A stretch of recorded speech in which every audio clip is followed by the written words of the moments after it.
जय जिनेंद्र, नमस्कार। आप सभी का बहुत बहुत स्वागत है। रोज हम नए विषयों के ऊपर ज्ञान चर्चा करते हैं और यही हमारी भक्तामर की यात्रा आज ऐसी दिव्य शक्तिपीठ के पास आ चुकी है कि जिनका दर्शन करना भी अति दुर्लभ माना गया है।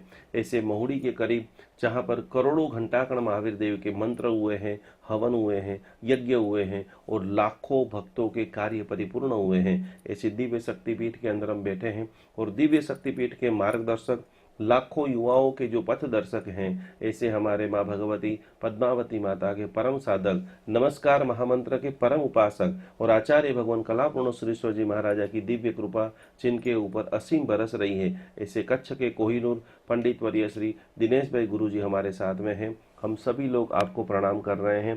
कमेंट के अंदर भी आप सभी लोग प्रणाम लिख करके आज इनके मुख से नवकार की साधना, नवग्रह की साधना, इन्होंने अपने जीवन काल के अंदर कैसे हजारों लाखों लोगों के जीवन के अंदर खुशियां दी हैं, उनके पूरी साधना को आज ये पूरे एपिसोड के अंदर देख सकते हैं। तो हमारा पहला प्रश्न है कि गुरुजी, ये दिव्य साधना का शुभारंभ कैसे हुआ?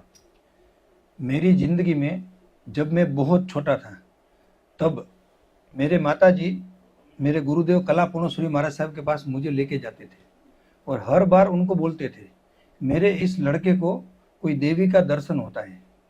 तो गुरुदेव उनको बोलते थे कि ये व्यक्ति बड़ा होकर के कोई न कोई देवी का साधक बनेगा। बाद में जैसे जैसे समय बीतता गया, मैं बहुत बहुत जगह पे गया। जहाँ जहाँ मेरा जाना हुआ वहाँ पर मुझे योगी पुरुष, सिद्ध पुरुष, ऋषि मुनि, साधु संत ऐसे लोगों का मिलन होने लगा। फिर जब मैं छोटा था तो कच्छ के अंदर आडेसर करके एक गांव है, उधर नवीन भाई पंडित जी पढ़ाने के लिए आए थे। तो हमारी स्थिति अच्छी नहीं होने से वो हमारे यहाँ भोजन करने के लिए आते थे। मेरी माता उनको प्रेम से भोजन कराती थी और मैं उनके पास पाठशाला का अभ्यास करता था। उसी टाइम कच्छ में बहुत बड़ा दुष्काल हुआ और बेंगलोर के अंदर जयनगर नाम का एक इलाका है, वहाँ पर आदिनाथ जैन तत्व प्रशिक्षण केंद्र नाम की एक संस्था खुल रही थी, नया ओपनिंग हो रहा था। तो वहाँ से ट्रस्टी लोग कच्छ में आए और कहा कि यहाँ जो अभी दुष्काल चल रहा है उसमें आपको बहुत परेशानी है, आप चाहो तो आपके बच्चों को हमारे यहाँ भेज सकते हो, हम उनको धार्मिक ज्ञान से तैयार करेंगे। तो हम ऐसे भी बहुत तकलीफ में थे, तो हम लोग उनके साथ चले गए, बेंगलोर गए। बेंगलोर में श्री आदिनाथ जैन तत्व प्रशिक्षण केंद्र जयनगर 4th ब्लॉक में आज भी चल रहा है। वहाँ पर हेमंत भाई गुरु जी का हमें परिचय हुआ और उनके पास 5 साल रह करके 2 प्रतिक्रमण, 5 प्रतिक्रमण, 4 प्रकरण, 3 भाष्य, 6 कर्म ग्रंथ, तत्वार्थ और ज्ञानसार, ये सबका गहराई से अभ्यास किया। हमारे गुरु जी भावार्थ समझाने में बहुत होशियार थे। आज तक ऐसे गुरु हमने देखे नहीं है जो हमको उन्होंने पढ़ाया। बस वहाँ पर हमारी पढ़ाई पूरी हुई और 5 साल के बाद मैं चेन्नई पढ़ाने के लिए गया। चेन्नई में वेपेरी नाम का इलाका है, वहाँ पर बहुत बहुत अच्छी तरह 5 साल तक मैंने पढ़ाया। वहाँ मुझे KL शर्मा जो मिलिट्री के अंदर ब्रिगेडियर थे और उनकी मेरे से मुलाकात हुई और उन्होंने कहा कि दिनेश भाई, आप तो बहुत साधना करते हो, बहुत बार मेरे पास आते भी हो, मैं आपको 3-4 प्रयोग बताता हूँ। रियल में कमाल कर दिया। उन्होंने जो तंत्र का प्रयोग बताया, मंत्र का प्रयोग बताया, तो मेरे अंदर जो ऊर्जा थी वो एकदम विस्फोटक हो गई और मैंने संकल्प लिया कि इस ऊर्जा को मैं जीवंत रूप से इस पृथ्वी के ऊपर लोगों को अनुभव कराऊंगा। तो वहां पर उन्होंने कुछ प्रयोग मुझे सिखाया, कुछ प्रयोग उन्होंने बताया और लगभग 6 साल तक चेन्नई के अंदर रह करके मैंने बहुत सारा मंत्र का, तंत्र का ज्ञान प्राप्त किया, मगर सब कुछ जैन धर्म के हिसाब से। वहां पर बहुत सारे साधु संतों का मिलन हुआ। वहां से तैयार होकर के जब मैं गुजरात में आया तो यहाँ एक बहुत अच्छी घटना बनी। आपको मालूम है, वर्धमान संस्कृति धाम, उनके खास संचालक चंद्रकांत भाई और प्रकाश भाई डाडी, हम तीनों एक जगह से गुजर रहे थे। वो गुजरात का पाटन नाम का इलाका है, आज भी वहां पर वो आश्रम है। वहां पर हम लोग खेडूतों का सम्मेलन करने वाले थे। तो चंद्रकांत भाई ने कहा कि दिनेश भाई, आप हमारे साथ चलो आमंत्रण देने के लिए। और हमारी गाड़ी जब वो आश्रम से गुजरी तो प्रकाश भाई दाढ़ी ने कहा कि दिनेश भाई 5 मिनट इस संत का दर्शन करके जाते हैं। और वहां हम लोग दर्शन करने के लिए गए। तो जैसे वहां एक धुनी चली रही थी हनुमान दादा की, अखंड धुनी थी, तो मैं तो वहां बैठा 5 मिनट ध्यान करके और मेरे मन में एक प्रश्न था कि मेरा खुद का मकान कब होगा। मैं बहुत सालों से इधर उधर आना जाना कर रहा हूँ, मेरी स्थिरता नहीं हो रही है। तो मैंने तो ऐसे खाली संकल्प किया था। संकल्प करके जब मैं वो बापू के पास आया, शंकरगिरी बापू, ऐसे उनको खप्पर बापू भी बोलते हैं, तो बैठा, तो उन्होंने मेरे को बोला, दिनेश तेरा संकल्प पूरा हो जाएगा। तो मैंने ऐसे ही उनको कहा कि गुरुजी संकल्प तो सबका पूरा होता है, आप टाइम बताओ कब पूरा होगा और क्या मैंने सोचा है। तो तुरंत उन्होंने बोला, वो ऋषि जी ने, कि दिनेश भाई आपका संकल्प 3 महीने में पूरा हो जाएगा और आपको खुद का मकान बनाना है, जो आप सालों से सोच रहे हो। और उस टाइम पे मेरे रोंगटे खड़े हो गए, मैं रोमांचित हो गया और खड़ा होकर के उनके चरणों में मैंने मेरा मस्तक रख दिया। और आप मानो या ना मानो, 1 महीने के बाद मेरे को एक व्यक्ति का फोन आया। वो मेहसाणा में मायाबेन करके है, मायाबेन रमेश भाई जैन। तो वो उन्होंने कहा कि दिनेश भाई एक मकान है, आप मकान ढूंढ रहे हो ने, आप देखने के लिए चलो। तो मैं बोला मकान तो है मगर पैसा नहीं है। बोले आप आओ सब हो जाएगा। और मैं मकान देखने के लिए गया। देखो चमत्कार कैसे होते हैं। और उस मकान के अंदर प्रकाश भाई करके एक व्यक्ति रहते थे और उनके खेत से भगवान की मूर्तियां निकली हुई थी। तो उन्होंने कहा आओ पंडित जी आप मकान देख लो। पूरा मकान देख लिया। फिर बोला कितनी प्राइस है इसकी। तो वो बोले 6 लाख रुपया प्राइस है। ये इसलिए मैं प्राइस बोल रहा हूँ कि चमत्कार क्या होता है। उस टाइम पे 4 लाख रुपया की प्राइस चल रही थी और उन्होंने 6 लाख रुपया बोला। तो मैं बोला मकान तो बहुत अच्छा है, यहाँ से संप्रतिकालीन प्रतिमा आपने यहाँ स्थापित की हुई है और उसके ऊपर लाखों जाप भी हुए हैं, मगर इतना पैसा मेरे पास नहीं है। तो बोले आप कितना दे सकते हो। मेरे मुंह से ऐसे 5 लाख रुपया निकल गया जब मेरे पास कुछ भी नहीं था। तो उन्होंने बोल दिया यस आपको हम दे देंगे, आप कब व्यवस्था करेंगे। मैं मकान से बाहर निकला और मैंने मेरे एक मित्र को, मेरे भाई को फोन किया और उसने कहा कि जब तेरे को मकान लेना है तो लोन लेने की कोई जरूरत नहीं है, मैं आज शाम को आंगड़िया में पैसा भेज देता हूँ। और उसी दिन शाम को 5 लाख रुपया दे दिया और वो मकान हमारा हो गया। उसके बाद बहुत लंबी यात्रा हुई है, बहुत कुछ प्राप्त हुआ है सिद्धि के माध्यम से। मगर अब और एक बात बताता हूँ, इस मकान के अंदर आने के बाद मेरी ऊर्जा और बढ़ने लगी और बढ़ने लगी।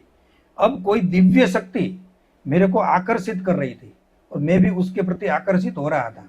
तो हमारी एक इंटरनल गेम चल रही थी, वो मुझे पकड़ रही थी, मैं उसको पकड़ रहा था, मगर एक दूसरे के पकड़ में नहीं आ रहे थे। और बीच में एक बहुत बड़ी दुर्घटना हो गई। हम लोग 2014 में अहमदाबाद से भुज जा रहे थे। बीच में एक पद्दर नाम का इलाका आता है, बहुत बहुत गंदी जगह है। तो वहां पर हम पहुंचे और अचानक कार का बहुत बड़ा एक्सीडेंट हो गया। मेरे साथ मेरे एक मित्र का लड़का था पार्थ करके, उसका उसी टाइम पे देहांत हो गया। जबकि वो जगह हमने 10 मिनट पहले ही चेंज की थी। मैं उसकी जगह बैठा था, फिर मैं पीछे चला गया, वहां पर उसका देहांत हो गया और मैं कोमा में चला गया। 2 महीना तक मैं कोमा में रहा। उसके सब रिपोर्ट आज भी मेरे पास है। आज मेरी बॉडी में भी लोखंड के ठिल्ले डाले हुए हैं।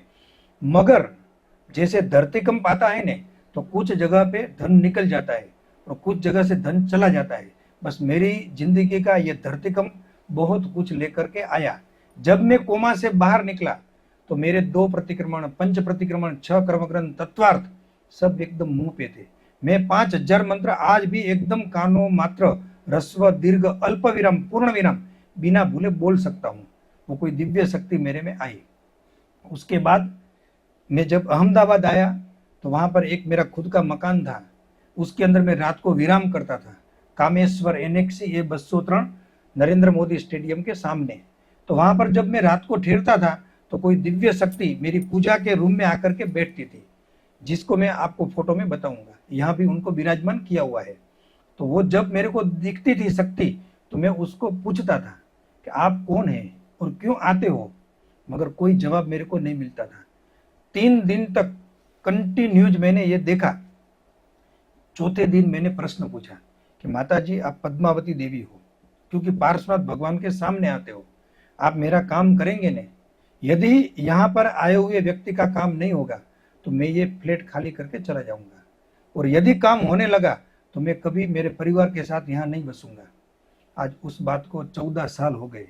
जो भी लोग वहां पर आते हैं, मन्नत मांगते हैं, इच्छा रखते हैं, माँ पद्मावती उनकी इच्छा पूर्ण करते हैं। और वहीं से मेरे जीवन की यात्रा शुरू हुई। अब 10 साल निकल गए। मेरा तो बहुत बड़ा एक्सीडेंट हुआ था, मैं कोमा में भी चला गया था। उसके बाद प्रगति भी जोरदार हुई और अचानक निकुंज भाई मेरे को मिले और उन्होंने कहा कि दिनेश भाई अपन बेंगलोर चलते हैं वसंत गुरु जी के पास। और ये घटना भी जोरदार है। हम बहुत सारे पंडितों को लेकर के वहां गए और गुरु जी ने उनके स्वभाव के हिसाब से हमारी बहुत परीक्षा भी की, हमको तपाया, 2-3 दिन तक ऐसे ही बैठाया। फिर एक दिन हमको बोले कि आप सब आओ, चलो अपना अपना आइडिया बताओ कि कृष्णगिरी तीर्थ का विकास कैसे हो सकता है। जी। तो सब लोगों ने अपना अपना आइडिया बताया। हम्म। मैं तो पहले से ही बहुत अच्छा सोचता हूँ, बहुत अच्छा प्लान बनाता हूँ और धर्म का प्रचार कैसे इस विश्व के अंदर हो उसके लिए सोचता रहता हूँ। तो मैं कुछ भी बोला नहीं। तो गुरु जी ने कहा, दिनेश भाई आप क्यों कुछ नहीं बोल रहे हो?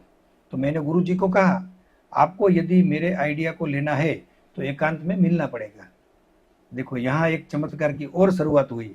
गुरु जी ने शाम को 7 बजे मेरे को बुलाया और उनकी दिव्य रूम जहाँ स्वर्ग का अनुभव होता है उधर बैठाया और मेरे को कहा कि दिनेश भाई 5 मिनट का टाइम है, आपको जो बताना है वो बता दो कि जैन धर्म के विस्तार के लिए अपन क्या कर सकते हैं। मैंने उनको 5 पॉइंट बोले। वो पांचों पॉइंट उनको बहुत अच्छा लगा।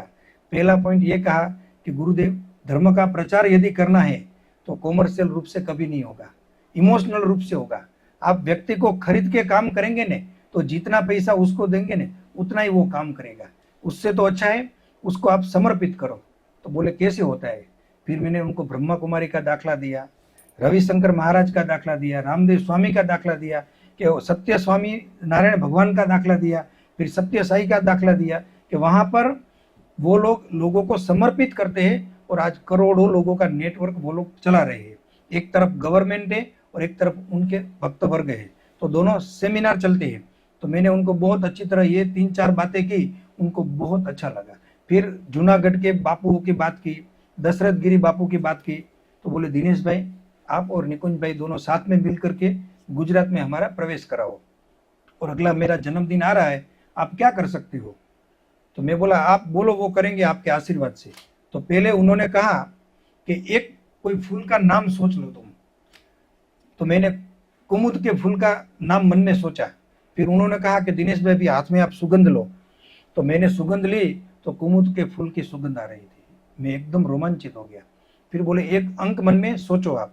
तो मैंने 7 का अंक सोचा। फिर बोला गुरु जी ने कि हाथ में देखो। तो देखा तो 7 का अंक कुमकुम से लिखा हुआ था। बस वहां पर माता जी की हाजिरी मेरे को प्रत्यक्ष हुई। फिर कहा गुरु जी ने कि दिनेश भाई अभी आपको जो सोचना है वो सोच लो। तो मैंने सोचा कि अहमदाबाद में मेरे परिवार का एक सुंदर मकान हो, एक सुंदर अच्छी मेरे पास गाड़ी हो और मेरे बच्चे अच्छी स्कूल में पढ़ करके बहुत बहुत होशियार हो, मुझे और कुछ नहीं चाहिए। और वो सब काम गुरु जी की कृपा से, पद्मावती माता के दिव्य आशीर्वाद से और परमात्मा की अनंत कृपा से सब परिपूर्ण हुए। उसके बाद हमारी ये यात्रा शुरू थी। निकुंज भाई उनका काम कर रहे थे, मैं मेरा काम कर रहा था।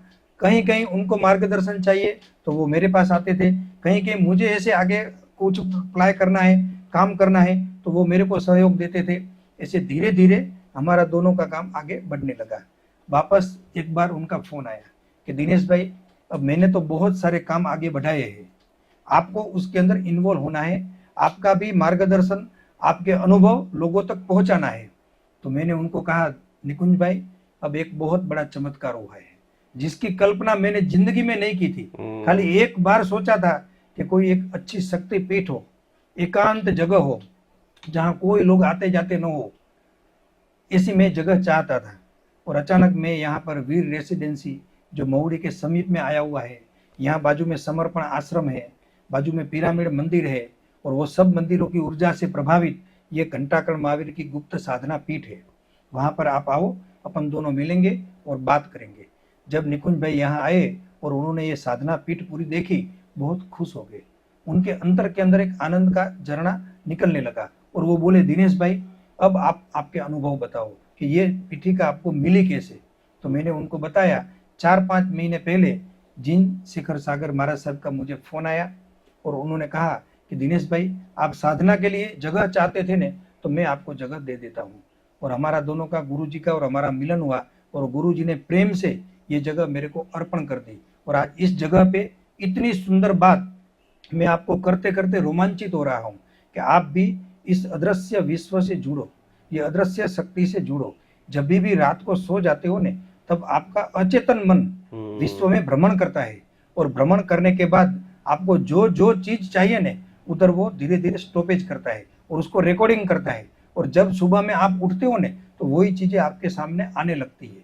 ये आश्रम में सालों से संकल्प कर रहा था कि ऐसा एक आश्रम मेरा हो, ऐसी एक मेरी जगह हो, और वही मेरा जो अचेतन मन था वो धीरे धीरे काम कर रहा था। वो कभी बोलता नहीं है, एक बार जिंदगी में काम होता है मगर जोरदार होता है।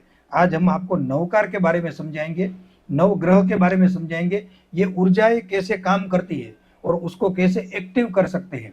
दुनिया में 4 प्रकार के फोर्स है, active force, unactive force, positive force और वाइटल फोर्स। तो ये फोर्स के बारे में आपको समझा करके नवकार मंत्र के माध्यम से पूरे विश्व को आप झुका सकते हो, और पूरा विश्व आपको झुका नहीं सकता है। आप इतना ध्यान रखना, एक बार शक्ति का प्रागट्य हो गया ने, फिर दुनिया की कोई ताकत आपके जीवन में अंधेरा नहीं कर सकती है। आगे हम आपको नवकार के बारे में समझाएंगे। जय जिनेंद्र। बहुत ही डिटेल से जीरो से लेकर आज जैन शासन के हमारे हीरो बन चुके हैं दिनेश भाई गुरुजी, और बहुत ही प्रैक्टिकल अनुभव, जो चमत्कारों की हम बात करते हैं तो इन्होंने स्वयं दिव्य शक्तियों का कैसे अनुभव हुआ, कैसे माता जी का साक्षात्कार हुआ। नवकार के प्रति आपकी इतनी अटूट कोटि की श्रद्धा कब से प्रकट हुई?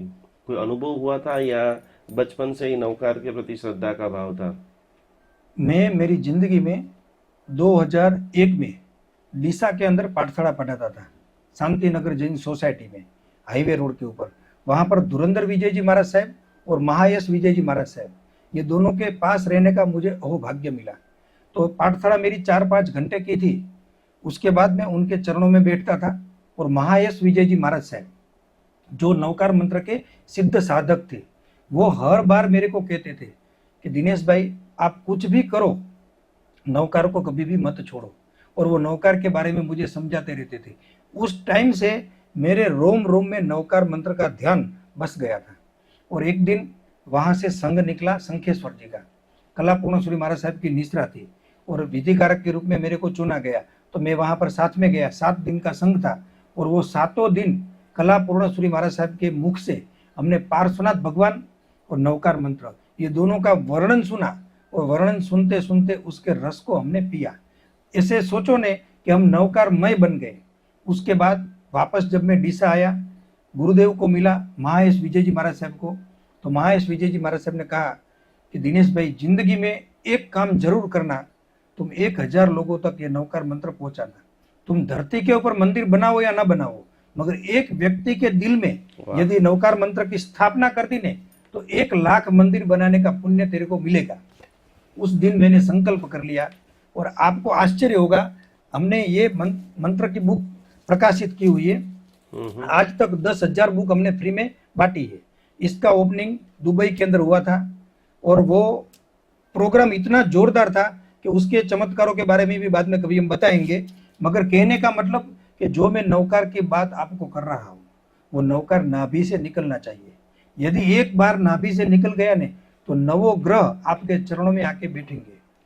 रावण भी जब शांतिनाथ भगवान की पूजा करता था ने, तो नवकार मंत्र की माला गिनने के बाद चालू करता था, और पूजा होने के बाद भी एक नवकार मंत्र की माला गिनता था। आपने जैन रामायण पढ़ी होगी, तो उसके अंदर ऐसी बहुत सारी बातें जो हमें मालूम नहीं है, ऐसी लिखी हुई है। तो हम आज आपको ये बताना चाहते हैं कि जो हमारे 9 ग्रह है, आदित्य, सोम, मंगल, बुध, गुरु, शुक्र, शनि, राहु और केतु, वो 9 ग्रह 9 पद के अंदर विराजित है। मैं तो वहां तक बोलता हूं कि कोई भी स्त्री जब प्रेग्नेंट होती है, गर्भ संस्कार करती है, तो उसके 9 महीने होते हैं। उस 9 महीने के अंदर वो पहले महीने में आदित्य का जाप करे, दूसरे महीने में चंद्र का जाप करे, फिर मंगल का जाप करे, फिर बुध का जाप करे, फिर गुरु का जाप करे, फिर शुक्र का जाप करे, फिर शनि का, राहु का, केतु का। तो वो 9 महीने के अंदर वो बच्चों के ऊपर जो सुरक्षा कवच बनता है, वो 9 ग्रह की ओरा का बनता है। फिर उसको जिंदगी में कभी कोई ग्रह की दूर छाया उसको टच नहीं करती है, स्पर्श नहीं करती है। आप एक बार ऐसा संकल्प करो कि मुझे नवकार से जुड़ना है, खाली एक पांव आपको भरना है। बाकी 99 पांव भरने के लिए नवकार की शक्ति तैयार है। नवकार शाश्वत है, करोड़ों देवताओं से अधिष्ठित है, और उसके करोड़ों देवताओं में से कोई न कोई एक देवता 24 हर्ष, अभी बहुत बड़ी बड़ी कंपनियां लिखती है मालूम है, 24/7 उसका मतलब क्या होता है कि वो कंपनी आपको 24 घंटा 7 दिन सर्विस देती है। ये नवकार भी ऐसा ही है, 24/7 है। आप एक बार उसके जाप में बैठ जाओ, ध्यान करो, और फिर आपकी परिकल्पनाओं को धीरे धीरे धीरे धीरे मजबूत करते जाओ। आप आंख खोलेंगे ना, आपको फल मिल जाएगा। ऐसा शास्त्र में लिखा हुआ है कि जो अमृत क्रिया होती है ना, उसका फल आपका इंतजार करता है। कोई मंदिर में प्रार्थना करके घर पे जाएगा ने, यदि प्रार्थना करते टाइम उसके रोमांच खड़े हो गए ने, तो समझ लेना वो अमृत क्रिया हो गई। वो अमृत क्रिया से उसको सिद्धि तुरंत मिल जाती है। मैं आपको वचन के साथ बोल सकता हूँ, दावे के साथ बोल सकता हूँ कि 1 महीना आप नवकार मंत्र का जाप करो। कैसे करो? तो जब खाने के लिए बैठते हैं ना, तो 5 कलर की चीजें होती है खाने में। तो जो सफेद कलर की चीज जब मुंह में रखते हैं तो नमो अरिहंताणम। लाल कलर की कोई भी चीज रखते नमो सिद्धाणम। येलो कलर की चीज रखते नमो आयरियणम। ग्रीन कलर का सब्जी उपयोग करते नमो उवज्जयणम। जब कोई श्याम कलर की चीज आती है, ब्लैक कलर की चीज आती है, तो उस टाइम पे नमो लोहे सवस्साहुणम। बहनों को भी खास बोलता हूँ कि किचन में जब भी आप रसोई बनाते हो, तो जब 5 मसाले का उपयोग करते हो, नमक का उपयोग करते हो नमो अरिहंताणम, लाल मिर्ची का उपयोग करते हो नमो सिद्धाणम, हल्दर का उपयोग करते हो नमो आयरियणम, ग्रीन सब्जी समारते हो नमो उवज्जयणम, जब राई डालते हो तो नमो लोहे सवस्साहुणम। फिर देखो वो प्रसाद बन जाएगा। किसी ने गलती से जहर भी डाल दिया होगा ने, तो वो जहर भी अमृत हो जाएगा। कभी गलती से कोई जीव भी कट गया, हिंसा भी हो गई, तो वो हिंसा प्राणी की होने के बावजूद भी उसकी सदगति हो जाएगी, क्योंकि आपने नवकार का स्मरण करते करते ये काम किया है। आप कर्म योगी बनो। आपके हर कर्म के अंदर योग होना चाहिए, धर्म होना चाहिए। फिर आप देखो प्रतिक्रमण करने के लिए बैठेंगे ने, तो ऐसे ही आपको एकदम फ्रेशनेस लगेगी। जैसे बाथरूम में स्नान करने के लिए जाते हैं और स्नान करके जब बाहर आते हैं तो कितना फ्रेश हो जाते हैं, उसी प्रकार नवकार मंत्र के द्वारा अभिमंत्रित की हुई रसोई जब आप बच्चों को खिलाते हो, आपके वडीलों को खिलाते हो, तो वो शरीर में अमृत का काम करती है, दिव्य औषधि का काम करती है। और मैंने मेरी जिंदगी के अंदर एक बहुत अच्छा दृष्टांत सुना था। मुझे मेरी माता ने कहा था कि कभी भी तेरी जिंदगी में बहुत बड़ी तकलीफ आ जाए ना, तो किसी को भी याद नहीं करना, एकदम शून्यावकाश हो जाना, और बाद में मन से नमो अरिहंताणम बोलना। और आज तक ऐसा जोरदार प्रयोग हुआ है। हमारी गाड़ी का एक्सीडेंट हुआ, जामनगर से हम अहमदाबाद आ रहे थे और चोटीला से भोजन करके निकले, और मैं खुद गाड़ी चला रहा था। मेरे साथ जामनगर के 2 व्यक्ति, एक रीटाबेन और कल्पेश भाई जैन, दोनों पीछे बैठे थे। मैं और सनी भाई हमारे मित्र आगे बैठे थे। और अचानक मेरे को नींद आ गई। 120 की स्पीड से गाड़ी चल रही थी और 10 फुट गहरी खड्डा था। उस खड्डा के अंदर गाड़ी चली गई और इलेक्ट्रिक खंभे लगे हुए थे। वो एक खंभा को तोड़ दिया, दूसरे खंभे को गिरा दिया, पीछे एकदम आग लग गई और गाड़ी पूरी डैमेज हो गई। उसका फोटो भी देख सकते हो। जब हम एक्सीडेंट हुआ तो मेरे मुंह से नमो अरिहंताणम निकल गया, जय आदिनाथ निकल गया। और जब आंख खोली तो मालूम पड़ा कि गाड़ी पूरी डैमेज है। धीरे धीरे करके वो दरवाजे खोल के हम लोग बाहर निकले और रोड के ऊपर आए, तो सब लोग देखने लगे कि इतनी बड़ी आग लगी है, गाड़ी में कौन है। हम लोगों ने कहा कि हम लोग गाड़ी के अंदर हम लोग ही थे। तो सब लोग भगवान के ऊपर आकाश में देखने लगे कि रियल में आज भी कोई भगवान है। तभी हमने सबको बोला कि नवकार मंत्र के प्रभाव से हम बच गए हैं। कहने का मतलब हमने बहुत सुना भी है, बहुत अनुभव भी किया है। आप भी इस नवकार मंत्र के माध्यम से नवग्रह की जोरदार साधना कर सकते हैं। 9 ग्रह 9 कलर में आते हैं, तो 9 कलर के अंदर 5 कलर से 9 कलर बनते हैं। तो नमो अरिहंताणम होता है तो उसके अंदर सफेद कलर है एग्जाम्पल के रूप में। तो शुक्र का कलर सफेद है और सफेद है, तो आप नमो अरिहंताणम बोल करके चंद्र की ऊर्जा को प्राप्त कर सकते हैं और शुक्र की ऊर्जा को भी प्राप्त कर सकते हैं। देखो यहाँ कम्युनिकेशन करना बहुत जरूरी है। जिसका शुक्र पावरफुल होता है ना, उसका दिमाग डैमेज हो जाता है। डैमेज इसलिए हो जाता है कि वो डिस्टर्ब हो जाता है। ज्यादा संपत्ति भी काम की नहीं, ज्यादा प्रेम भी काम का नहीं। वो ज्यादा प्रेम ज्यादा संपत्ति बंधन रूप हो जाती है। तो जब दोनों का बैलेंस करना हो ने, कहने का मतलब सुख भी चाहिए और उसके साथ आनंद भी चाहिए। अभी आप बोलेंगे आनंद में और सुख में क्या फर्क है?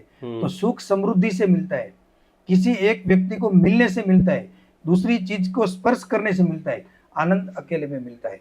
तो ये शुक्र आपको सुख देता है और ये चंद्र आपको आनंद देता है। मगर मोस्टली सब लोग शुक्र के पीछे पड़े हुए हैं, चंद्र के पीछे कोई है नहीं। तो चंद्र का और शुक्र का संयोजन नमो अरिहंताणम से होता है। अब लेंगे नमो सिद्धाणम, तो मंगल का कलर लाल है, तो नमो सिद्धाणम बोलेंगे तो ये धरती के ऊपर आपका खुद का मकान हो जाएगा, आपकी खुद की ऑफिस हो जाएगी।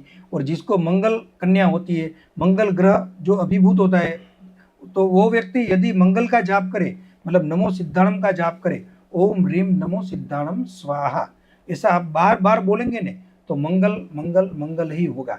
फिर वो मंगल ग्रह का मंगल हो कि आपके जीवन का मंगल हो, मगर उसके जीवन में कभी भी अमंगल नहीं होता है। फिर तीसरा पद आता है नमो आयर्यणम। आचार्य का वर्ण येलो है, पीला है, और गुरु का वर्ण भी पीला है। तो जब आप गुरु ग्रह को समर्पित होते हो, गुरु ग्रह की कृपा अपने ऊपर चाहते हो, तो नमो आयर्यणम इस पद का बार बार जाप करो। एक बात खास ख्याल रखना, यदि ग्रहों की शक्ति आपको चाहिए तो ओम ह्रीम नमो आयर्यणम स्वाहा ऐसा बोलने का, और वो ग्रह का ध्यान करने का। अब इसके बाद आता है बुद्ध, तो ऐसा बोलते कि बुद्ध करे शुद्ध, तो शुद्ध करने वाले तो हमारे पार्श्वनाथ भगवान हैं। और ऐसे नमो उवज्जायणम, उपाध्याय भगवान जिनका वर्ण ग्रीन है, वो बुद्ध से कनेक्टिंग है। आपके जीवन में एकदम ग्रीनरी आ जाएगी, सभी प्रकार की समस्या दूर हो जाएगी। जो फूल नहीं खिल रहे हैं, आप वो बगीचे के फूल मत समझना। आपके घर में संतान नहीं हो रहा है और संतान की प्राप्ति चाहिए, तो भी आप बोल सकते हैं ओम ह्रीम नमो उवज्जायणम स्वाहा। अब इसके बाद आता है शुक्र, तो शुक्र का पहले आपको मैंने समझा दिया। फिर शनि, राहु और केतु, ये नमो लोहे संवत्साहुणम में आता है, क्योंकि ये हमारे को डैमेज करते हैं। ये ग्रह नेगेटिव है, तो कभी फ्रैक्चर होता है, कभी पतन होता है, कभी धरतीकंप होता है। ये इसकी जब पनौती चलती है ना, तो व्यक्ति को इतर तितर कर देती है।